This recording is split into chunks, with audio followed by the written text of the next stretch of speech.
명상음악 그리고 음악 명상이 뭔지 이런 거에 대해서 얘기를 나눠보려고 하는데요.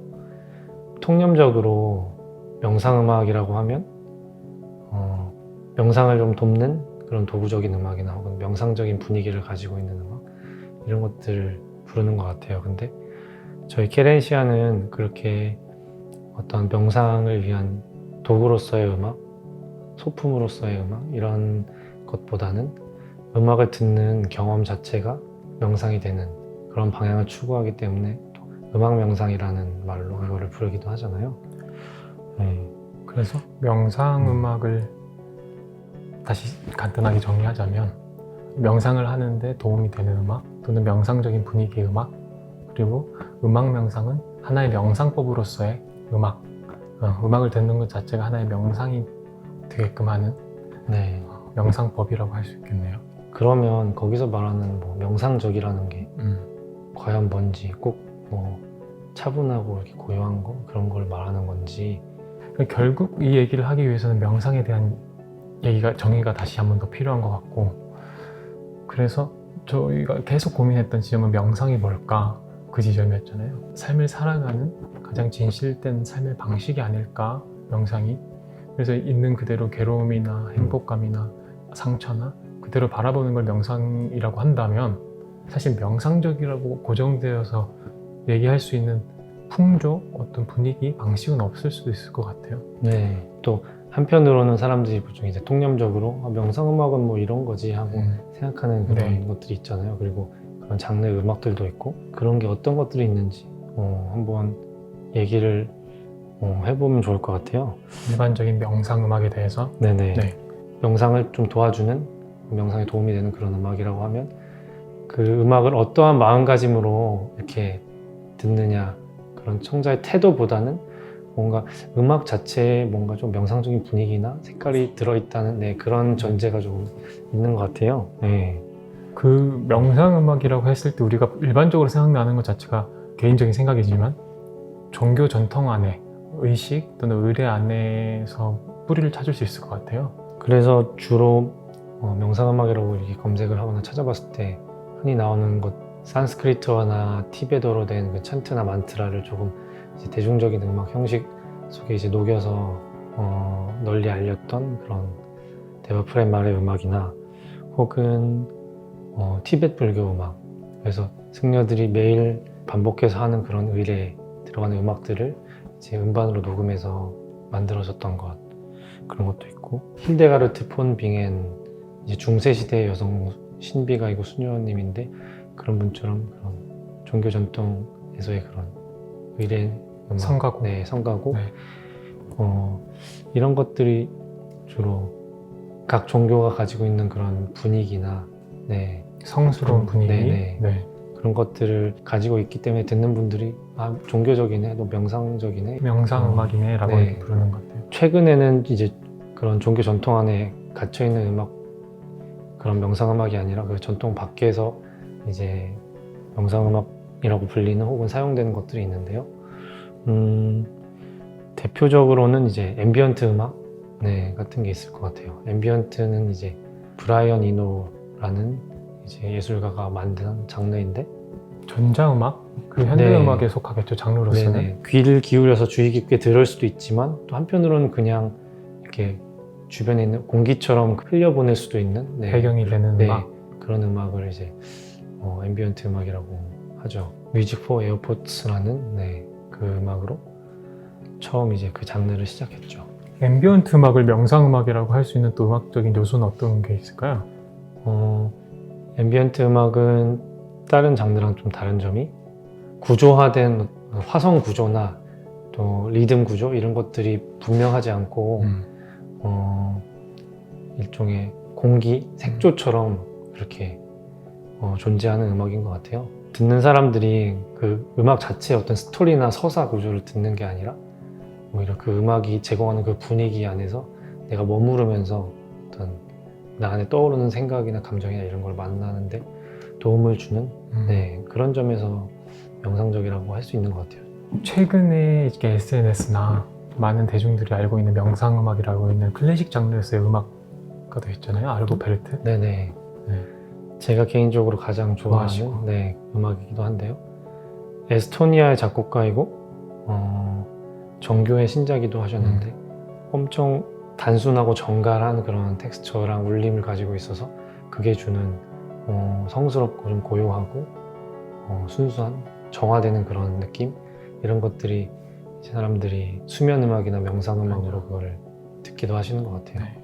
확실히 미니멀하고 단순하고 또 반복적이고 비교적 안정된 느린 네. 템포를 가지고 있는 게 지금 현대 사회의 어떤 분주한 느낌과는 상반되게 편안함과 이완된 느낌을 줄 수 있는 것 같아요. 네네. 그래서 네. 많이들 찾으시는 것 같고, 또 요즘에 이제 나오는 것들 중에서는 좀 더 과학적인 연구를 기반으로 해서 나오는 것들이 있어요. 네. 네. 그래서 Music for Brain Waves라는 음반이 있는데 런던 대학의 뇌과학자들이랑 이제 음악가들이 협업을 해서 이렇게 이완되거나 혹은 불안이 낮춰지거나 이런 내 특정 상태를 몰입된 상태. 네, 도와줄 수 있는 데이터들을 기반으로 이제 음악을 만들었죠. 그래서 확실히 이거는 명상적인 분위기나 뭐 색채 이런 것보다는 실질적인 효과, 과학적으로 이런 측면을 겨냥해서 나온 뇌파 음악이라고도 부르죠. 네, 그죠?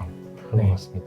그렇고 보면은 결국 지금 이제 앞에 설명했던 여러 가지 음악들에서 이거다 하는 공통 분모적인 명상적 요소, 음악적 요소는 쉽게 찾을 수 있을까요? 각 개인마다 나는 이런 거가 좀 명상적으로 느껴져 하는 지점들이 있겠지만 그거의 공통점을 하나로 추려낼 수는 없는 것 같아요. 네. 음악이라는 것이 있고 이 음악을 만드는 창작자는 어떤 명상적인 목표를 가지고 이 음악을 만들 텐데, 세계관을 가지고 이것을 경험하는 우리 청자나 듣는 사람의 경우에는 또 각자의 해석이 있고 각자의 듣는 환경과 그 순간의 조건들이 너무 달라서 이 음악을 어떻게 명상적으로 듣느냐, 우리 청자의 네. 자세나 어떤 듣는 자세, 마음가짐에 대해서 한번 얘기해 보면 좋을 것 같아요. 네. 그 부분이 음악을 어떻게 명상으로 경험하느냐, 그 얘기 같은데, 명상음악이라고 부르는 다양한 뭐 장르나 분위기 이런 음악들이 있는데 그게 어떤 특징이나 어떤 장르가 꼭 명상적이다 이렇게 얘기하기가 참 힘든 거죠. 왜냐하면 익숙한 종교적 색채나 문화권 이런 것마다 각자가 명상적이라고 느끼는 게 다르니까. 네네. 네. 음악을 우리는 청각으로 우선 우리 안으로 듣잖아요. 들었을 때 이 음악이 주는 울림 자체가 내 내면의 감정과 정서, 느낌을 불러일으키고, 그러면 물론 텍스트가 있는 음악이 있겠지만 무언의 음악들, 연주 음악들, 이 음악들이 내 내면에 말을 건다고 했을 때 내 내면에서는 또 그 음악에 대한 반응을 하게 되고, 그 음악과 내 내면의 울림이 만나는 지점이 음악이 명상이 되는 지점이 아닌가? 그랬을 때 우리가 가져야 될 태도는 내면의 울림에 귀를 기울여 주는 거, 그게 음악 명상법에서 우리가 가져야 될 태도가 아닌가. 보통 호흡 명상 같은 거를 할 때 생각을 해보면 어떤 정서 같은 게 올라왔을 때 그게 이런 게 올라왔구나 하고 알아차리고 그걸 좀 객관적으로 이렇게 바라보면서 거기에 이제 휩쓸리지 않게 그렇게 접근을 하는 것 같은데, 음악 명상도 물론 그걸 알아차리고 거기에 집중을 해주지만 객관적으로 거리를 두고 바라본다기보다는 오히려 거기에 그 울림에 정말 흠뻑 젖어서 충분히 울려나도록 이렇게 시간과 공간을 주는 그런 차이점이 있는 것 같네요. 네. 약간 걷기 명상, 감각 명상이 그렇잖아요. 감각에 집중하는 거. 제가 봤을 땐 그 집중이 음악 듣는 거에 집중하는 것보다는 그 음악이 주는 정서적인 울림에 집중을 하는 것 같고요. 그리고 그 집중이 정말 음악과 울림이 합일이 된다면 그 음악이 끝나는 지점에 침묵에 도달했을 때 경험할 수 있는 거는 그 울림에 집중하고 그 집중이 음악의 끝자락까지 같이 갔을 때, 침묵이 되었을 때 그 빈 공간, 빈 시간에서 만나는 내 순수한 의식, 그 지점이 아닐까 생각해요. 네, 그런 비슷한 접근 시각이 불교의 능엄경에 나오는 이근원통이라는 수행법과 되게 비슷한 것 같아요. 그러니까 거기서도 소리가 들려올 때 외부에 소리가 있고 소리를 듣는 작용이 있다면 그 외부의 소리가 사라졌을 때도 여전히 존재하는 그 소리를 듣는 작용. 그 작용이 있음을 또 알아차리는 그 의식, 그걸 깨닫는 그런 수행법인 것 같아요. 네. 저희가 맨 처음에 이 지점을 가지고 음악 명상을 시작하게 되기도 했잖아요. 그죠? 어떻게 보면 모든 음악과 모든 소리가 명상 음악이 될 수 있고, 그리고 그게 만약에 어떤 명상적인 음악이 있다 하더라도 누가 어떻게 듣느냐에 따라 그게 명상 음악이 될 수 있고, 그러면 어떤 일반적인 음악 같을 수 있다고 생각해요.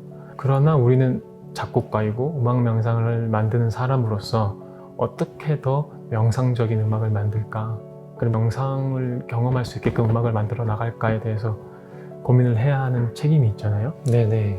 저는 그거를 빈 공간이라고 생각을 해요, 개인적으로.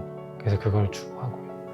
그러니까 더 자세히 얘기하자면 음악이 어떤 자기 자신의 스토리나 자기의 서사를 청자한테 강요하는 게 아니라 오히려 너무 많은 이야기를 품고 있지 않고 그런 빈 공간, 여유 공간이 있어서 듣는 사람이 그 음악이 만들어준 그 빈 공간 안에 머무르면서 거기서 오히려 음악의 이야기를 듣는 게 아니라 음악이 마련해준 장 안에서 자신의 이야기를 꺼내게 되고 만나게 되고 듣게 되는, 그걸 도와주는 그런 음악, 그래서 빈 공간이 있는 그런 음악을 추구하죠, 저는. 네. 우리 케렌시아 음악이 또 그 부분을 지향하는데, 저는 그때 고민하는 저의 지점은 그 빈 공간으로 도달하기까지의 경험자가 만나는 입구, 그 지점을 어떻게 어텐션을 끌 수 있을까를 고민을 많이 해야 된다고 생각하거든요. 그래서 저희가 콘서트 할 때도 연주자들을 무대 앞에 두지 않고 관객 뒤에 두기도 했고, 또는 의자를 다 치우고 빈백에서 들으실 수 있도록 준비하기도 했고, 네. 그리고 텍스트를 사용하지 않고 모음이나, 그리고 콰이어들의 울림으로만 음악을 만들기도 했었잖아요. 여러 가지 요소들을 활용해서 조금 더 이 빈 공간으로 갈 수 있게끔 하는, 네. 또는 더 깊이 가서는 침묵으로 갈 수 있게끔 하는 그 배경적인 요소들도 고민해 봐야 되지 않나? 네. 라는 생각을 합니다. 맞습니다. 그래서 어떤 음악 자체에 대한 고민, 그리고 그 음악을 접하는 마인드셋에 대한 고민, 그리고 이 음악 명상에 놓이는 그 세팅에 대한 고민, 네, 이렇게 세 가지 방향으로 저희가 이제 고민을 해나간다고 할 수 있겠네요. 네. 그러면 우리는 결론적으로 오늘 이 강연을 어떻게 마무리할 수 있을까요? 저희는 음악 명상이라는 것에 대해서 이런 고민들을 하고 있고, 그래서 이걸 보시는 분들이 이제 각자마다 자신의 음악 명상을 찾아가도록 그런 고민에 참여할 수 있도록, 그렇게 초대하고 싶었던 것 같아요. 그런 것 같아요. 우리 힘들고 지칠 때, 아니면 또 막 외로울 때 생각나는 어떤 장소나 아니면 어떤 추억들이 있잖아요. 공간이나 그런 것처럼 음악이 그런 역할을 해줄 수 있지 않을까. 근데 비단 그걸 음악을 감상하는 일로만 그칠 게 아니라 음악을 명상으로 경험할 수 있게끔 하는 방법들을 저희가 오늘 조금 설명해 드렸고, 음악 명상을 경험하는 한 곡지를 짧게 소개해 드려 볼까요? 네. 케렌시아 세 번째 앨범이죠. 네. 데이지에 소개되었던 세터데이라는 곡이고요. 저희 이제 한번 편안한 몸, 마음 자세를 갖추시고 음악에 집중하시면서 궁극적으로 내 음악을 통한 내 내면의 울림, 감정, 느낌에 한번 집중해 보시는 시간을 가져보도록 하겠습니다.